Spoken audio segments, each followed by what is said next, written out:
We are so nearly there. Merry Sixmas, everyone. Do you remember how empty you felt after the Rugby World Cup? Like there was a massive void in your life, and here we are again with the enthusiasm back. And thank you to the rugby gods for delivering one of the most amazing opening night games in Six Nations history. I am so excited for this one. I don't know whether you knew this, but that Andy Williams song, this one, it's the most wonderful time of the year. You know, a lot of people think it's a Christmas song. It's not actually. It's a song about the Six Nations. It's about February and March, because this is the most wonderful time of the year. I am so excited. This is my preview of France against Ireland. I'm going to look at both teams. I'm going to bring the two 23-man squads together into one combined 23-man squad, as I do for game previews here on this channel. I'm Tim. This is Egg Chasers.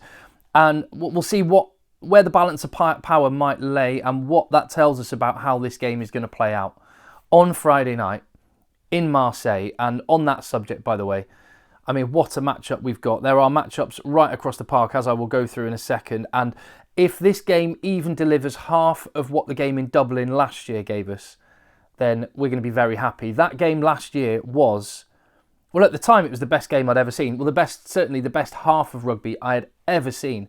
And it's unbelievable that the Rugby World Cup delivered some even better games. What a year for Rugby 2023 was. But that stadium, I spent a lot of time in Marseille during the Rugby World Cup, as you will have seen if you watched me on that journey. If you're new to the channel, welcome along. Hit that subscribe button, give the video a thumbs up. If you get value from the channel, that really helps spread the word. Leave your comments down below. But that stadium is insane. The setting is beautiful. You can just see the Calanque Mountains out of the top. The noise that this place generates is truly incredible. In fact, I think I've got a video. I think I have a video here which I can share with you. And I took this. I went to France versus Namibia, and it was a midweek game. And France were expected and did win, like very handsomely. It's the game actually Antoine Dupont broke his cheekbone. But just have a listen to the crowd, the noise this generates. This is just before the French team come out onto the park. It's unreal.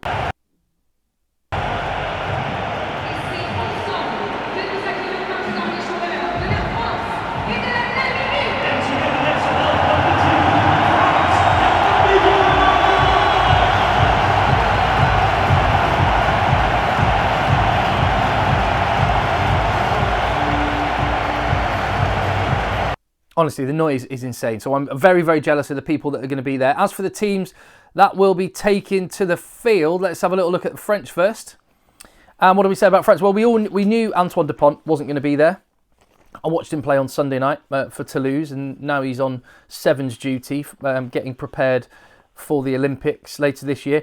And three of his Toulouse teammates you would think would be starters. Thibaut Flamand, Romain Ntamack, Anthony Gelonche, who can't catch a break, that guy. They are injured. And, well, another Toulouse player who was in the squad and his debut is going to have to be delayed. Emmanuel Meafou, he does not start. But other than that, very few changes. The age profile of this French team is really good. And that's something Ireland and France have in common. They were in a very good place before the World Cup. They didn't achieve their aims in the World Cup, but they've done amazing work and they're in a really good place. And the great coup for Fabien Galthié, really, I think, is that, as well as getting an Australian-born Emmanuel Meafou, now a French citizen, into his squad, it is the fact he managed to persuade Owini Atonio and Romain Taufifenua to unretire themselves. They had said they were going to retire post-World Cup, but they're sticking around. And that's 300 kilograms of French beef that there is to throw into the Lions' Den, and that's quite handy. Gregory Aldrit takes over the captaincy duties. He's got Charles Olivon in the back row alongside him, who has been French captain before, so a lot of experience.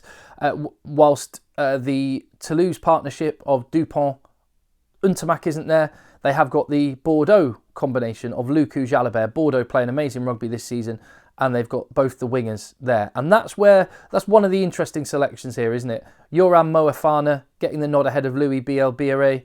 And also in the second row, Paul Gabrielague and Paul Willemse. Two names I don't think many people expected to see starting this game a while ago, partly enforced due to injury of, let's say, Flamand and Meafou, who may be the combination going forward. But also Cameron Woki, who's been awesome is on the bench.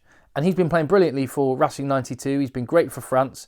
And he's on the bench. And I think Paul Willemser is there because he's a large body. And France like that sort of a big man, not small man, big man, rangy runner type player. They like that combination. So it was going to be Meafu. No Meafu. In comes Willemser. Woki, you would have imagined, would have started with Willemser. They've started together many times before. Paul Gabriel getting the nod is a surprise. His first start under Galtier, his first cap under Galtier, his first start since the 2019 Rugby World Cup. And interestingly, the French forwards coach was the coach of Paul Gabriel. So obviously, I reckon, really trusts him, really believes in him. He obviously does the specific things that new forwards coach wants the team to do. And that's why he's got the nod. Woki can feel hard done by, but what a great player to bring off the bench. As for Louis Biel-Biarré, who's been awesome for France and took over the spot from Ethan Demortier, who was one of the new faces in last year's Six Nations. Yoram Moefana has been preferred to him. What does that tell us? I think that means that Fabien Galtier is expecting it to be tight, is expecting lots of high balls, because I think that's probably the one area that Yoram Moefana has got over Louis Biel-Biarré, is his resoluteness under the high ball. Not that Biel-Biarré is bad at that, but Moefana might be better. Maybe in the last 20, Galtier was banking on it, opening up a bit, and that's when Louis Biel-Biarré, LBB, can come in and tear things up a little bit. In terms of new faces, Nolan Le Garrec on the bench has been playing great for Racing, and he's kind of the replacement for Antoine Dupont. Over to Ireland then, and well, the headline here, I mean, it's still stacked. It is stacked. But no Gary Ringrose. Injured. That's massive. Already knew there would be no Matt Hansen, so they've been preparing for that with Calvin Nash in form. And in terms of form, Andy Farrell is making a form selection in the second row with Joe McCarthy. I mean, fair play. On the channel and in the comments, I've been having people telling me all season, Leinster fans, Irish fans, telling me just how good Joe McCarthy has been playing, just how good he is, how highly he's rated, and the hype is real. And yeah, get stuck in the comments down below. This guy, to keep James Ryan out of a side, and you know, a lot of people would have said, particularly after 2023, James Ryan had a great year, and he's still a fine player. A lot of people would have been thinking, well, he'd be kind of the automatic selection for the British and Irish Lions at this point if you were picking it tomorrow.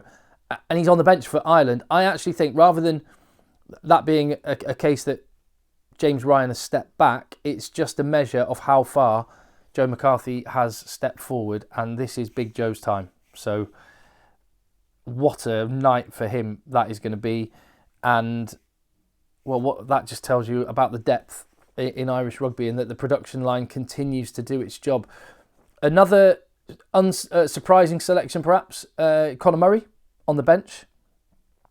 Craig Casey not in the 23-man squad. What does that tell us? Again, much like the Moefana selection for France, I think that tells us that Andy Farrell is expecting a tight game, a tense game, a tactically fascinating game, and possibly a lot of kicking. Trying to get territory. Territory is going to be so valuable in this match. Just applying the pressure and putting on the squeeze.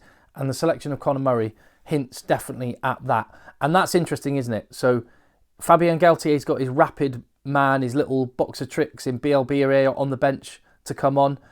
And Andy Farrell has got his controlling force to come on. And that, I think that gives us a sense of how the last 20 might go. But then again, look at the bench. James Ryan, Ryan Baird, Jack Conan to come off the bench. That is massive in a 6-2 split. And whilst obviously Ireland are going to miss Johnny Sexton massively, the one element about the versatility of Jack Crowley and of Kieran Frawley, who's on the bench, is that they can go 6-2.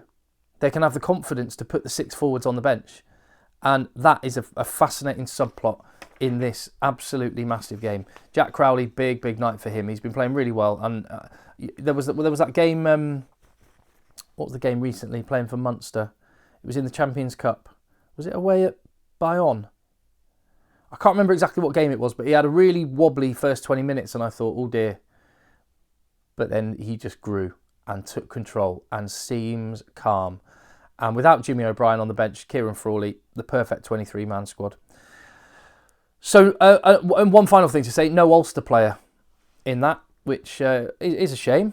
As for a combined team then, tell me what you think about this. This is where the comments might get a little bit busy. What do you think of that? So what I've done is taken the 23-man squad of both sides, and I've put number 1 against number 1, Cyril Bay against Andrew Porter, for example, 2 against 2, Dan Sheehan against Malvaca, and so on. And I've picked one player out of the 2 on each one. So, yeah, I'd love to know what you think. Get stuck in the comments down below. I mean, so many amazing matchups. Because let's just consider the front row for a second. So I've gone for Bay and Antonio, the French props. Marginal calls, both occasions. And actually, Tadhg Furlong, his last game was excellent. So I'm more confident he's coming into form. Dan Sheehan, I've gone over Malvaca. Just think about the front row that I haven't selected. Andrew Porter, Piato Malvaca, and Tadhg Furlong. That is just as good as that front row. So, I mean, this is easily the hardest game to call a combined 23-man squad in. And because there are so many, such marginal calls to make. That's the way I've gone anyway. I've gone for an all-Irish second row. And I've shifted Charles Ollivant onto the blindside flank to accommodate him and Josh van der Fleer. Caelan Doris over Gregory Aldrit again. I mean, what a player Gregory Aldrit is. This game is going to be box office. I cannot wait. Matthew Jalabert. Now, at the World Cup, I thought he was absolutely sensational until that game against South Africa. And when a team really put him under pressure, then he didn't crumble, but then he found the going harder. But then, I suppose, you would against the world champs. But that's the kind of pressure that he's going to be under against Ireland. So can he handle it? It's going to be fascinating to watch. James Lowe and Bundy Aki, the only other representatives, along with Jamieson Gibson Park in the back line. So I would say that gives you a little bit of an idea. Do Ireland have the edge up front? And do France have a little edge out back? I mean, Tomo Ramos, he's playing sensational rugby. Hugo Keenan is one of my favourite players. So that was an impossible call to make. I landed on one side rather than the other. They're both amazing. What a match we've got. I think the interesting point for me on the bench, as I said, is Ryan, Baird and Conan coming off the bench. I think that could be decisive in the last 20 minutes for Ireland. I think that is where this game is going to be particularly interesting to watch. And honestly, I cannot wait. It's going to be so good. If you enjoy the content on the channel, if you get value from it, I would love it if you give the video a thumbs up to help spread the word, because this is one of those times a year where I don't have a marketing budget, I don't have a team behind me, it's just me, so I need you to let other rugby fans know that I'm here. And I'm going to be in Cardiff for Wales-Scotland. Next week I'm going to be in Twickenham for, England-Wales, and then Scotland.